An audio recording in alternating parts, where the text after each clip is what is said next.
Friendship Shalom and greetings to you all. Well, isn't that a strange Halloween? In our in-home only Halloween, we still had some people out knocking on doors, only to be turned away. What an exciting November 3rd. Not just Ellen's birthday, but the election that keeps on giving. For many, the feeling is euphoria. And for what appears to be an equal number, there's a feeling of despair and the inevitable what-ifs. Kind of like when people sit Shiva. Now, we can only hope for a general reconciliation of a nation. Several more states simply took the road of legalizing recreational marijuana to get through it. And at least one added magic mushrooms to the mix. Hey, whatever gets you through the night. Whatever gets you through your life. It's all right. It's all right. Do it wrong or do it right. It's all right. It's all right. Don't need a watch to waste your time. Oh, no, whoa. Now, for some, drugs get them through the night. For others, spiritual practice does, since it allows people of all beliefs to gather, like we do, as a like-minded group. The collective consciousness of seekers showing faith and love, a community, a chavura, a fellowship, expressing our nature of kindness, compassion, thoughts, feelings, hopes, dreams, and wishes, unites us all in this community house of Spirit Beth Ruach, sharing and bringing light, keeping fear at bay.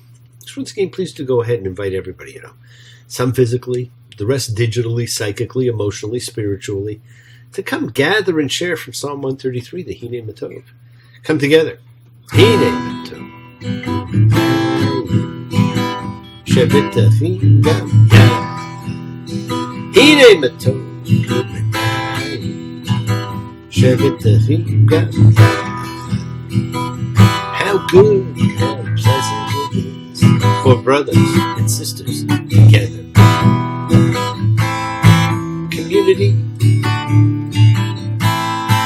Community. Community. Together. Let's all spread love, goodwill, and fellowship to the world, my friends. Remember, it's your setting aside just a little bit of sacred time in your own little sacred space to honor and converse with whoever, whatever you happen to believe in. We all believe in something.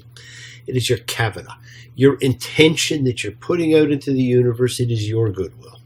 And let's take some time now to send some of that goodwill, some light, some healing, out to whoever you know that needs it. The world certainly needs it. Healing and renewal for everyone. Float through space finding those who need, so send it out. For those you know and for the souls and spirits of everybody you love.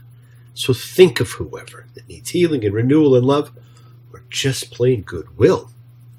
Focus on them. Call their names. It's not just for people. It's for our pets. It's for the earth. It is the healing of the world. The tikkun olam that is part of our spiritual genetic makeup. So let's send thoughts and energy for health and renewal for everybody you need. For those in our hearts and our minds. For Frank and Karen. For Bob and Adrian. For Dan. For Gloria. For Rosemary. Friends, it is the kindness, the healing wishes, the goodwill and love we all send out. It just circles the world finding those who need. So thank you, each of you, for all you do, for all you care, because the world's a world of spirit, and spirit, my friends, never dies.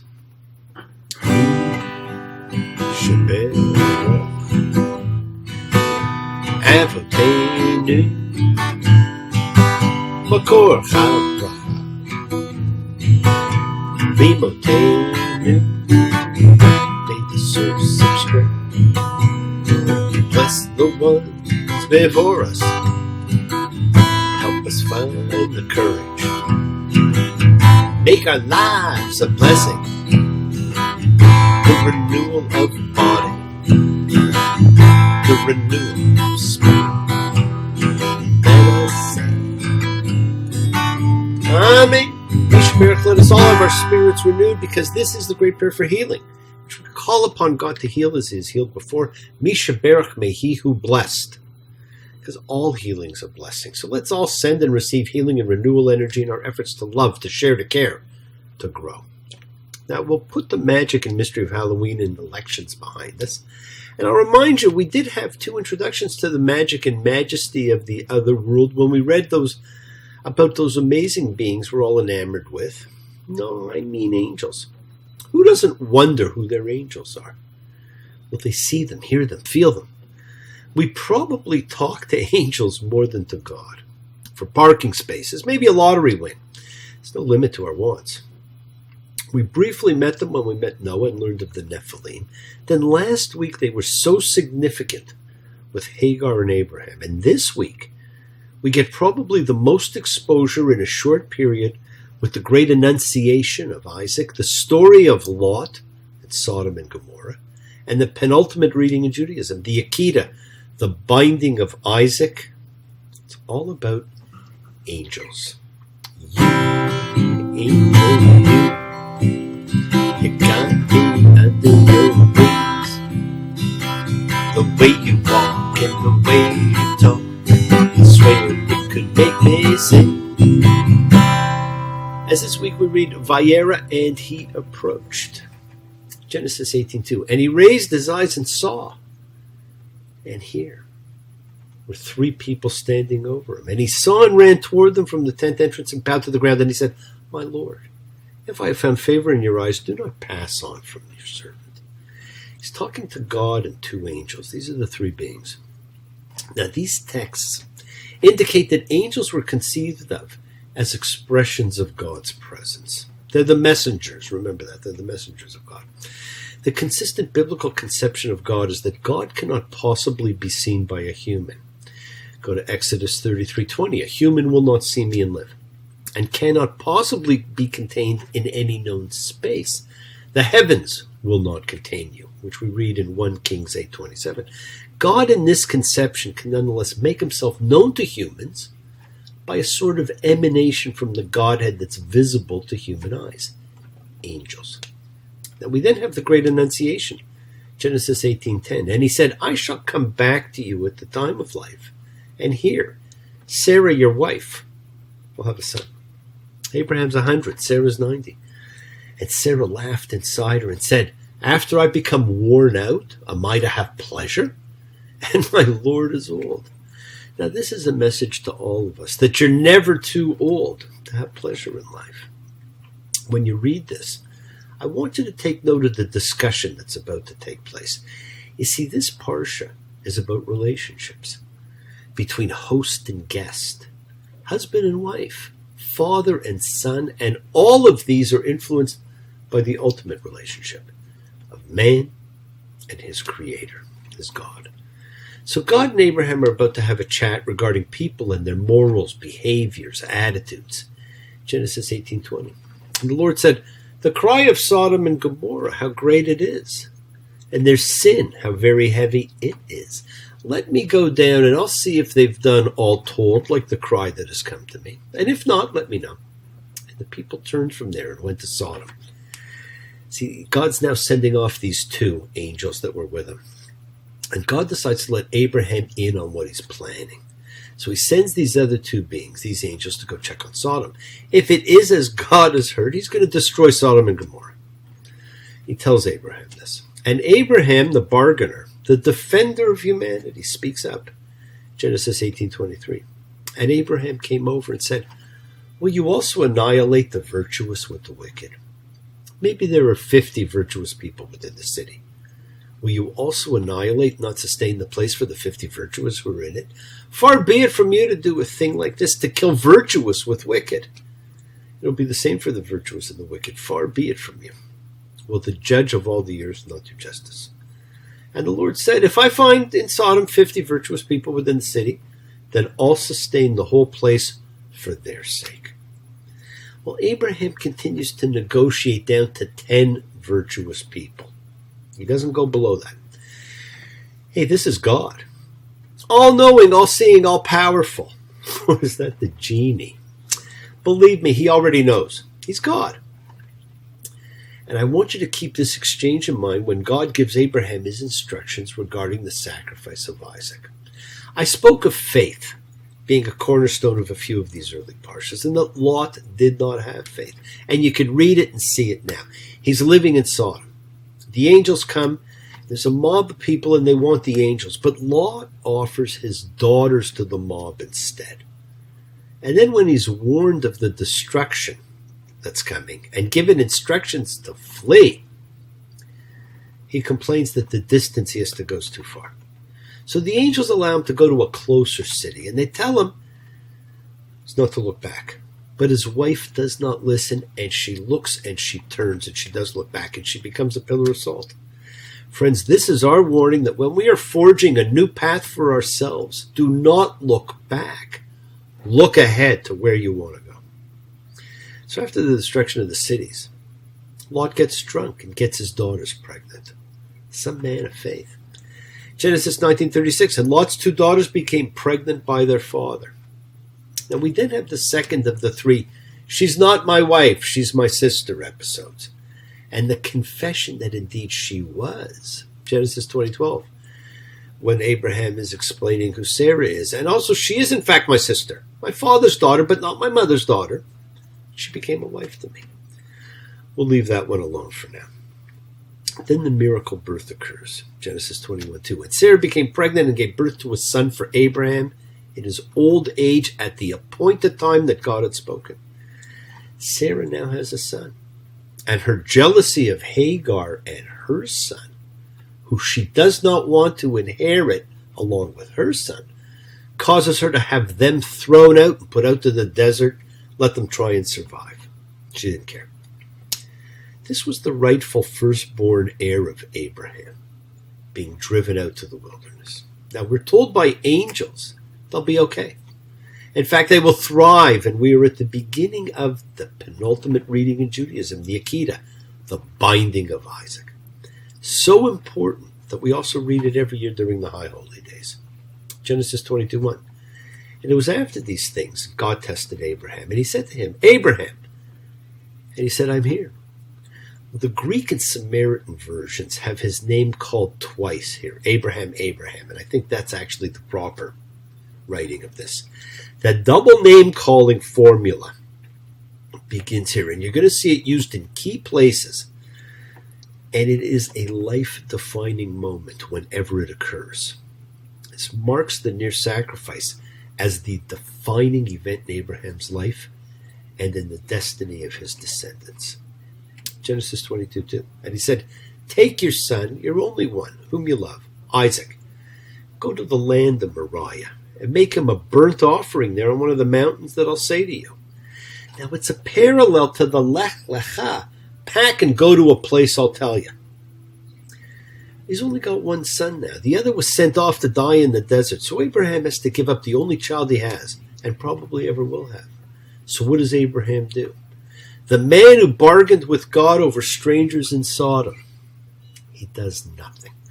He meekly obeys. God said to Abraham, kill me, his son. Abe said, man, you must be putting me on. God said no. Abe said, what? God said, you can do what you want, Abe, but next time you see me coming, you better run. Abe said, where do you want this killing done? God says, out on Highway 61. Genesis 22:3. And Abraham got up early in the morning, harnessed his ass, and took his 2 boys with him and Isaac his son. He cut the wood for the burnt offering, and he got up and went to the place that God had said to him. He says nothing. He fought for strangers with God, but not for his son. Genesis 22:10. And Abraham put out his hand and took the knife to slaughter his son. And an angel of the Lord called to him from the skies and said, Abraham, Abraham. There's that double name calling. And he said, I'm here. And he said, don't put your hand out toward the boy, and don't do anything to him. A ram was caught in the thickets and became the sacrifice. But this section ends in contention that has been debated for years but has never been satisfied for anybody. In Genesis 22:5, Abraham's talking to the servants he took with him and Isaac. And Abraham said to his boys, sit here with the ass, and I and the boy will go over there and we'll bow and we'll come back to you. Then in Genesis 22:19, right after the sacrifice, and Abraham went back to his boys, and they got up and they went together to Beersheba, and Abraham lived in Beersheba. The age-old question became, where's Isaac? Only Abraham is mentioned returning. Whereas he told the boys, we'll be back, but this tells us only Abraham went back. And following the Akedah, Isaac and Abraham are never quoted as speaking to each other ever again. The relationship of father and son. How can I try to explain? When I do, he turns away again. It's always been the same old story.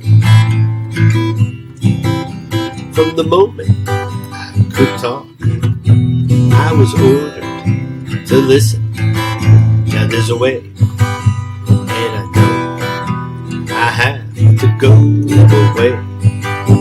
I know I have to go. One of the most haunting relationships of all, father and son.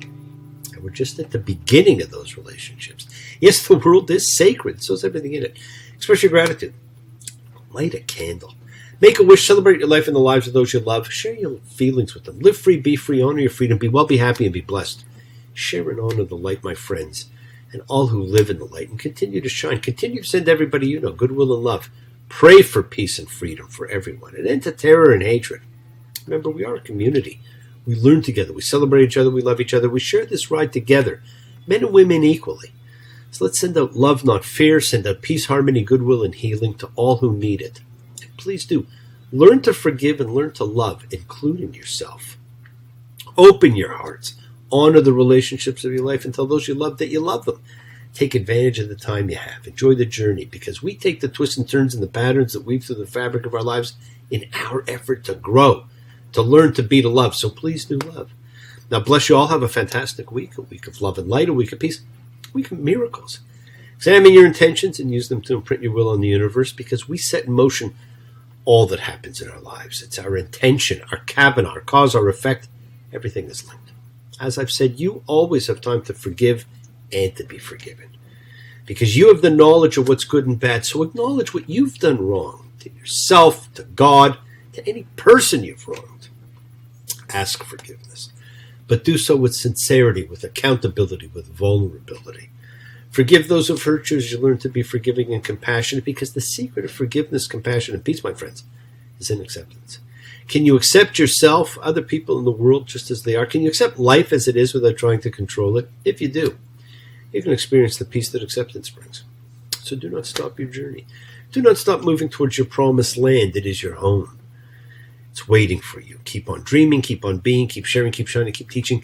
Keep spreading joy and goodwill. Do not follow fear, follow love. It's always in front of you. And remember to have faith, an unwavering adherence to principle. Just as I have faith in the principle of love and of all of you. Act with purity of heart and mind. Despise none, defraud none, hate none. Cherish all. Honor every child of God, every creature of the earth. May all people know peace in this year, and may you nurture kindness and love everywhere. Work to be present in the body. Expand the heart, quiet the mind, because the deepest source of real power lies in consciousness and your ability to be mindful, to be aware, to be present in all of life's circumstances. So make the most of your time in this life. Continue to touch and transform the lives around you, because you're never alone. You're forever blessed and have the ability to bring blessings to everybody you meet. Health, love, and renewal to everybody you come across. We're all energy. Energy cannot be destroyed. It can only be transformed. Your words are your power to transform, to love, to bless. So be generous. Bless others and bless yourself, and love with the heart, because we're all part of the greater whole.